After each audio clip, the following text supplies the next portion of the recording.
আপনিও যদি আমার মতন সবজি অপছন্দ করেন তাহলে ঢ্যাঁড়স দিয়ে এই ডিশটা বানিয়ে দেখুন, একবার খেলে বারবার খাবেন। প্রথমে একটা ফ্রাইং প্যানে কিছুটা বাটার নিয়ে তার মধ্যে টুকরো টুকরো করে কেটে রাখা ঢ্যাঁড়স দিয়ে দেবো এবং সেগুলোকে ভালো করে ভেজে নেব। ভাজা হয়ে গেলে সেই একই ফ্রাইং প্যানে আরেকটু বাটার দিয়ে আমরা এর মধ্যে অ্যাড করব রসুন কুচি, শুকনো লঙ্কা কুচি, কাঁচা লঙ্কা কুচি আর পেঁয়াজ কুচি। পেঁয়াজগুলো ভালো করে ভাজা হয়ে গেলে আমরা এর মধ্যে অ্যাড করে দেবো সামান্য জিরে ফোড়ন। জিরে ফোড়ন দেওয়ার পরে আমরা এতে অ্যাড করব সয়া সস, আর সয়া সসটাকে ব্যালেন্স করার জন্য দিয়ে দেবো সামান্য একটু চিনি।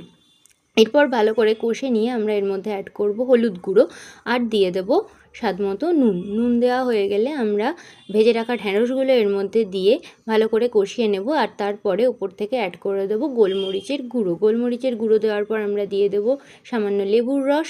লেবুর রস দেওয়া হয়ে গেলে আমরা দিয়ে দেবো বেসিলস। বেসিলস দেওয়ার পরে আমরা আরেকবার কষে নিয়ে এর মধ্যে অ্যাড করব জল। তারপরে কিছুক্ষণ এটাকে ফুটতে দেবো এবং ফোটা হয়ে গেলেই আমাদের Indo Italian okra curry ready. ওপর থেকে অরিগানো দিয়ে গার্নিশ করে এনজয় করুন।